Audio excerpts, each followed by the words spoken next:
Ya, Shalom.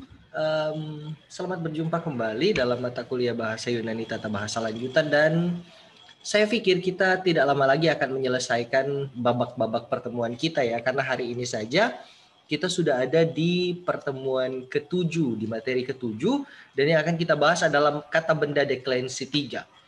Di bahasa Yunani 1 tata bahasa dasar, kita sudah membahas tentang kata benda deklensi 1, yaitu feminin, dan kata benda deklensi 2, yaitu maskulin dan netral. Nah, kata benda deklensi 3 adalah kata benda gabungan dari semuanya. Jadi di deklensi 3 ini sudah ada maskulin, ada netral, dan ada feminin. Nah, saya minta maaf ya teman-teman kalau makin kesini Anda makin pusing ya. Sekali lagi ini harga untuk sebuah perjuangan ya. Ini konsekuensi yang harus teman-teman pikul karena memilih untuk kuliah teologi ya. Sekali lagi harus terus ditekankan bahwa jangan pernah berpikir bahwa teologi itu belajar berdoa saja, belajar pimpin ibadah saja. Ya, kita baru ada di satu babak. Yunani, Ibrani, PLPB adalah waktu-waktu Anda mempersiapkan diri untuk menyusun renungan, untuk menyusun khotbah. Sehingga kalian akan belajar bahwa menyusun khotbah itu tidak mudah. Dan inilah waktu-waktu kalian untuk mempersiapkan diri. Oke, tidak perlu berlama-lama di bagian pengantar. Mari kita masuk ke dalam materi. Nah, kata benda deklensi 3 adalah kata benda dengan beberapa tipe. Kata benda deklensi 3 ini ada yang beraturan dan tidak beraturan. Yang beraturan ada 2 jenis, sedangkan yang tidak beraturan ada 4 tipe. Ingat ya, jadi yang beraturan ada 2 jenis, sedangkan yang tidak beraturan ada 4 tipe. Mari kita mulai dari kata benda deklensi 3 yang beraturan. Kata benda deklensi 3 yang beraturan terdiri dari 2 jenis, yaitu kata-kata yang berakhiran ksi, ya, huruf ksi, dan yang berakhiran on. Ya. Contoh di situ ada kata henux untuk tipe yang pertama, untuk jenis yang pertama. Ada contoh kata henux artinya malam, dan kemudian ada kata hoarchon artinya pemerintah, pejabat atau pejabat pemerintah. Nah, tidak ada petunjuk mengenai kelamin dari kata benda deklensi 3. Namun yang berlaku secara umum adalah bahwa kata-kata yang berakhiran ksi umumnya feminin. Contohnya misalnya kata henux. Ya. Kita bisa memperhatikan mulai dari kata sandangnya. Tapi kalau dia berakhiran ksi umumnya juga feminin. Dan yang berakhiran on umumnya ini maskulin. Contoh di kata hoarchon ya.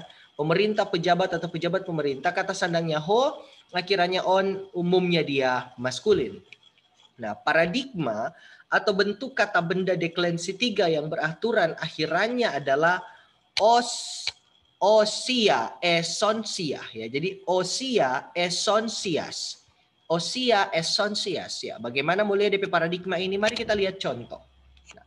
Misalnya contoh 1, kata nux, henux. Di mana paradigma itu akan terlihat? Kita akan melihatnya mulai dari genetif tunggal terus sampai di bawah. Kenapa nominatif tunggal tidak dilihat? Karena ini kata dasarnya ya. Sekali lagi bentuk dasar dari semua kata benda Yunani adalah nominatif tunggal. Nah, sekarang orang lihat mulai dari genetif sampai ke akusatif jamak. Jadi genetif tunggal, datif tunggal, akusatif tunggal, nominatif jamak, genetif jamak, datif jamak, dan akusatif jamak.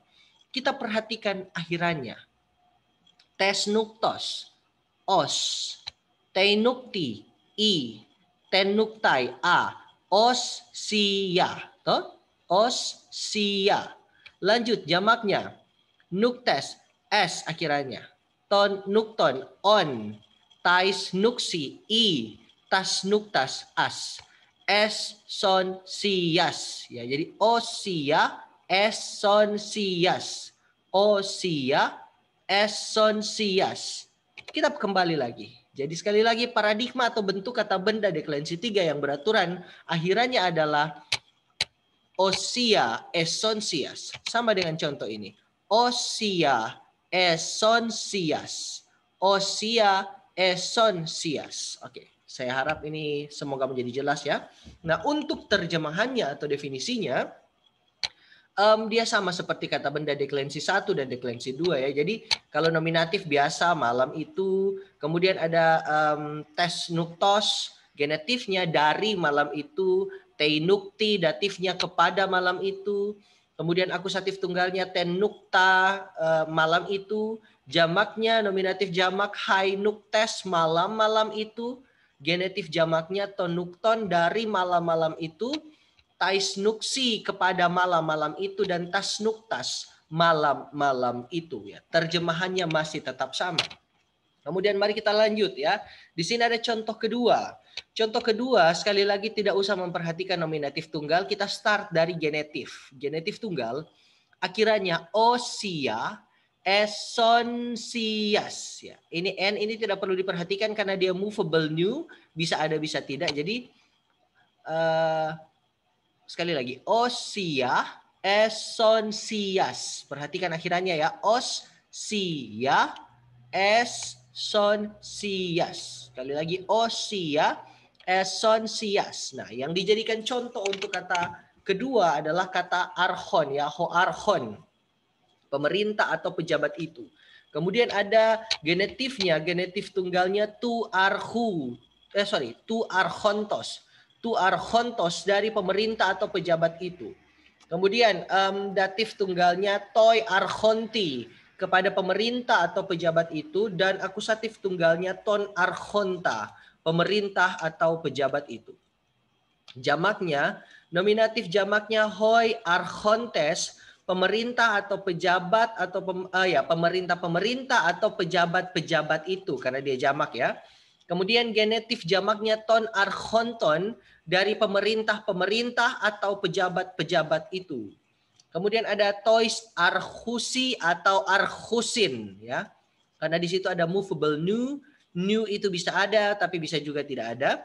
Tois archusin kepada pemerintah-pemerintah atau kepada pejabat-pejabat itu. Kemudian yang terakhir akusatif jamaknya tus archontas, pemerintah-pemerintah atau pejabat-pejabat itu.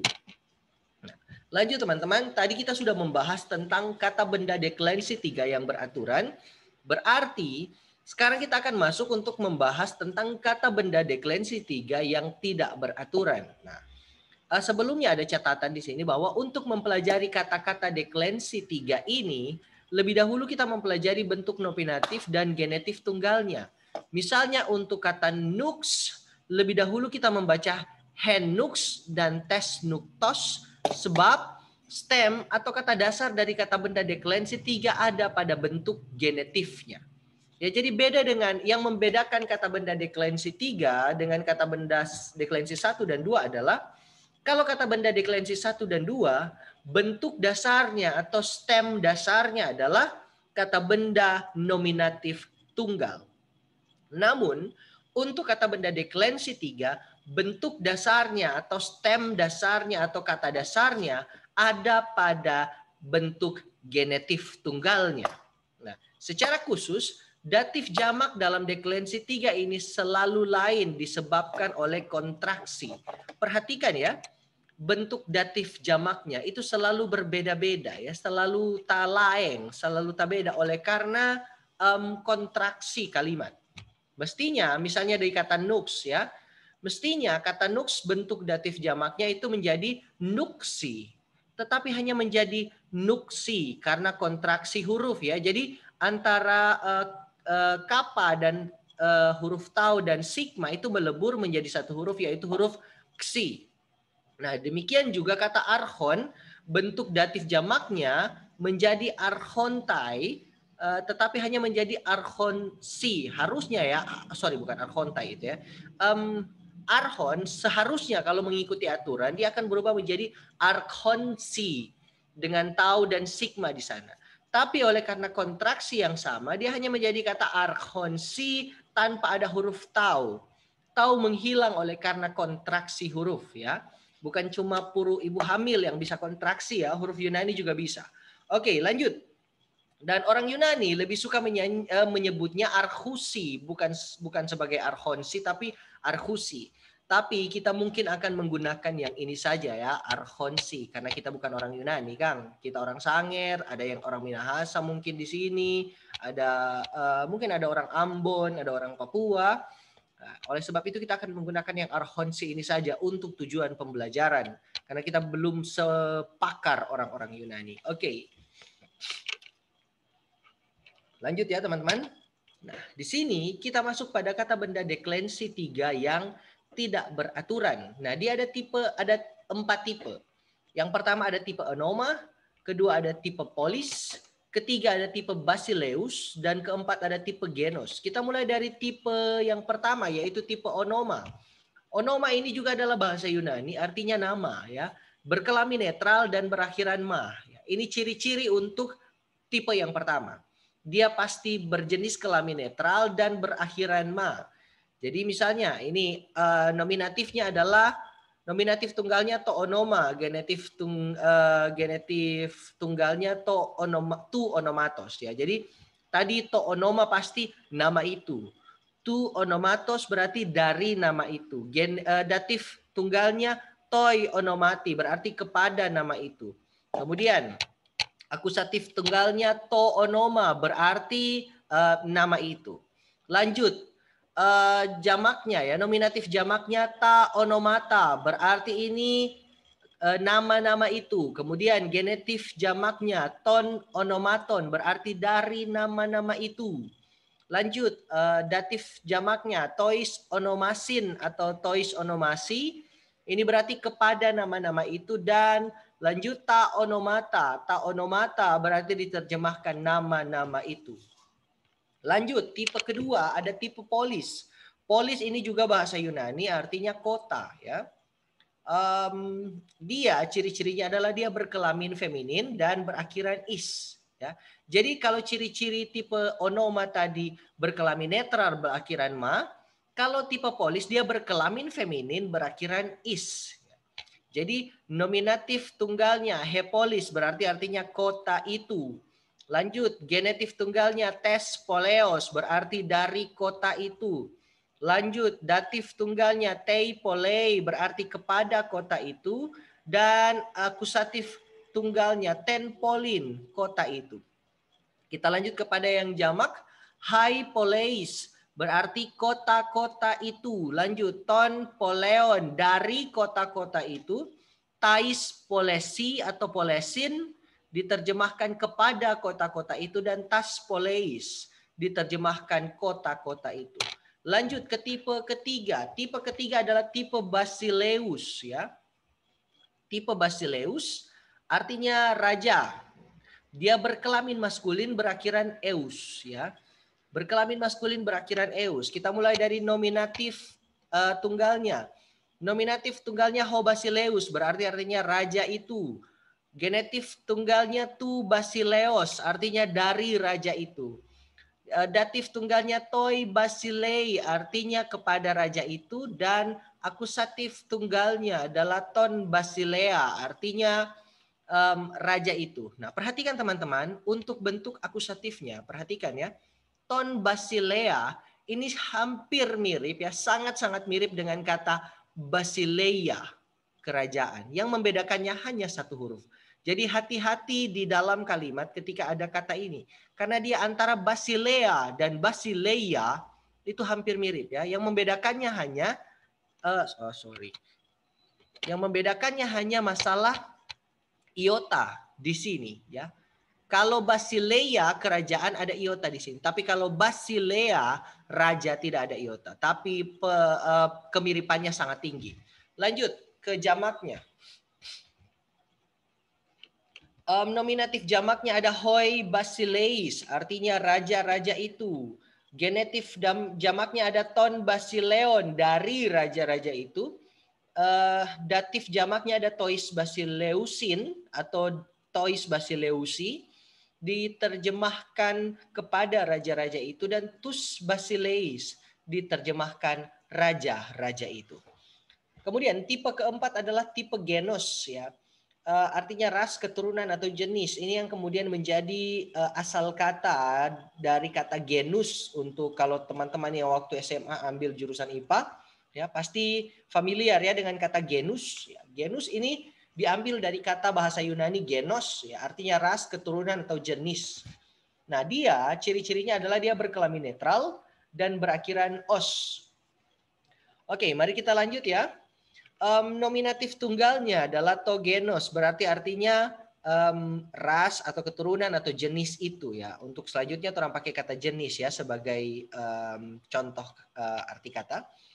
Kemudian genetif tunggalnya tu genus. Tu genus berarti dari jenis itu atau dari keturunan itu.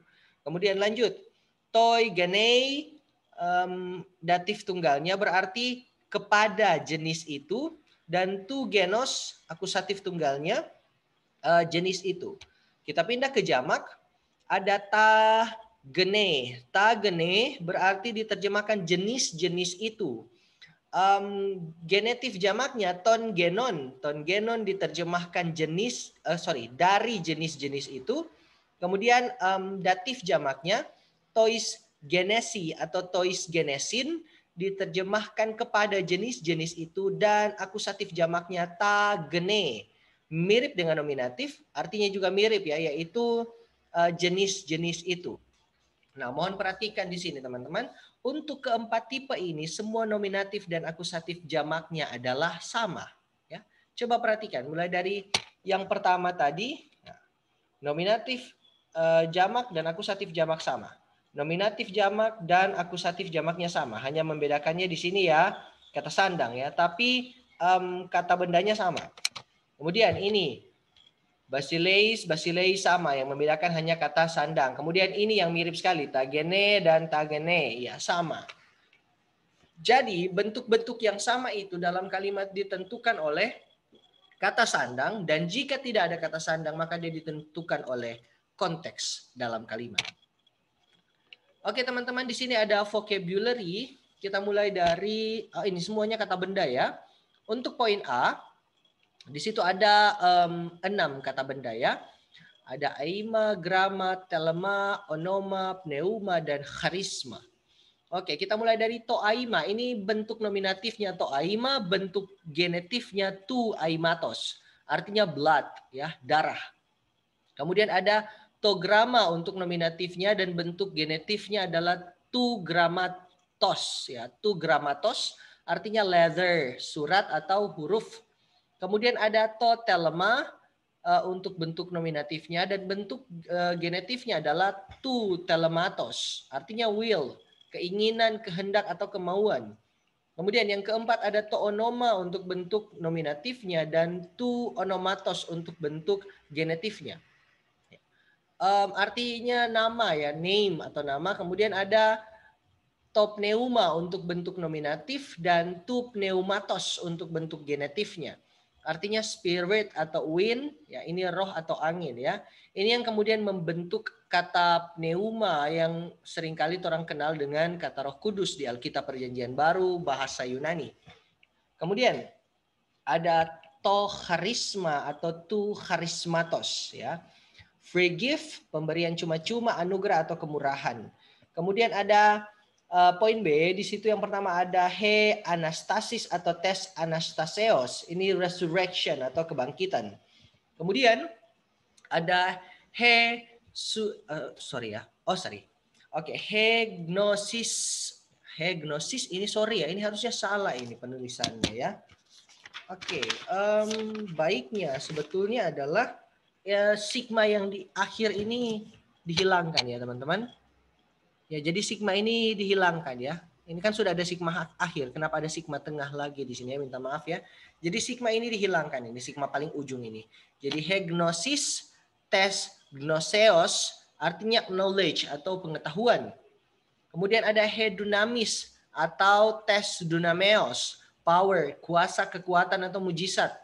Ada hekrisis atau tes kriseos, judgment, ya, hukuman atau penghakiman. Dan kemudian ada hepolis. Hepolis atau tes poleos, ini city atau kota. Nah, perhatikan teman-teman, poin A dan poin B ini sebenarnya dibagi berdasarkan tipe ya. Karena tipe poin A ini, coba perhatikan kata-kata yang ada di tipe di poin A, semuanya berakhiran ma dan menggunakan kata sandang to untuk nominatif dan tu untuk genitif. Berarti dia netral. Berarti dia kata benda netral dan berakhiran ma. Ini memenuhi syarat untuk tipe apa, Katu? Berkelamin netral dan berakhiran ma. Berarti dia adalah tipe onoma, ya. Jadi poin A ini sebenarnya menjawab semacam syarat untuk tipe onoma. Jadi semua enam kata benda ini adalah tipe onoma. Semua kata benda yang masuk dalam tipe onoma. Sedangkan 5 poin di poin B ini semua berakhiran is, dan punya kata sandang feminin. Jadi dia kalau akhirannya is dan berkelamin feminin, dia adalah tipe polis, ya.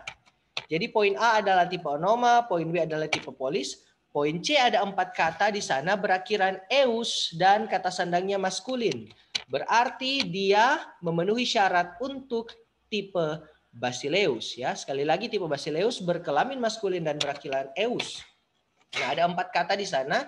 Ada ho archiereus atau tu archiereos, artinya chief priest atau imam besar. Kemudian ada ho basileus atau tu basileos, artinya king atau raja. Dan kemudian ada ho grammateus atau tu grammateos, ya, scribe atau ahli Taurat. Kemudian ada ho hiereus atau tu hiereos, artinya priest atau imam biasa, ya. Nah, perhatikan ya, ada perbedaan yang cukup signifikan antara ho hiereus dan ho archiereus. Hiereus artinya imam besar dan archiereus artinya hiereus artinya imam biasa dan ho archiereus artinya imam besar. Ya. Dan ini semua 4 kata ini masuk dalam tipe basileus. Kita lanjut ke poin D. Ada 7 kata di sana, akhirannya os dan berkelamin netral. Berarti dia masuk dalam tipe genos. Dia masuk dalam tipe genos, tipe keempat sana. Dia berkelamin netral dan berakhiran os. Mari kita mulai dari yang pertama. Ada to genos atau tu genus, ya, artinya race, ras, keturunan atau jenis. Kemudian ada to etnos atau tu etnus, artinya nation, ya, bangsa. Nah, dalam bentuk jamak dia diterjemahkan bangsa kafir. Kemudian ada to eleos atau tu eleus, mercy, ya, belas kasihan atau rahmat. Kemudian ada to etos atau tu etus, ya, artinya year atau tahun. Kemudian ada to meros atau tu merus, part, ya, bagian, daerah atau golongan. Kemudian ada to pletos atau tu pletus, crowd atau multitude, orang banyak atau sekumpulan orang. Kemudian ada to telos atau tu telus, end atau goal, akhir atau tujuan. Nah, kemudian ada kata depan dia. Kata depan dia ini kalau bertemu dengan kata benda genetif dia diterjemahkan melalui atau sepanjang. Kalau bertemu dengan kata benda akusatif diterjemahkan karena atau sebab. Nah, sekali lagi selalu ada tanda cinta dari saya yaitu berupa latihan dan kali ini ada 7 nomor, ya. Nomor 1, 2, 3 mungkin tidak terlalu menyiksa, tapi nomor 4, 5, dan 6 itu cukup panjang, teman-teman, ya. Jadi butuh usaha dan upaya ekstra untuk mengerjakan ini. Nomor 2 dan nomor 7 juga sebetulnya agak panjang, ya. Selamat berjuang, teman-teman. Tuhan Yesus memberkati dan semoga tetap terpelihara dalam kesehatan dan selalu dihujani dengan berkat ilahi. Shalom, sampai jumpa lagi di lain kesempatan.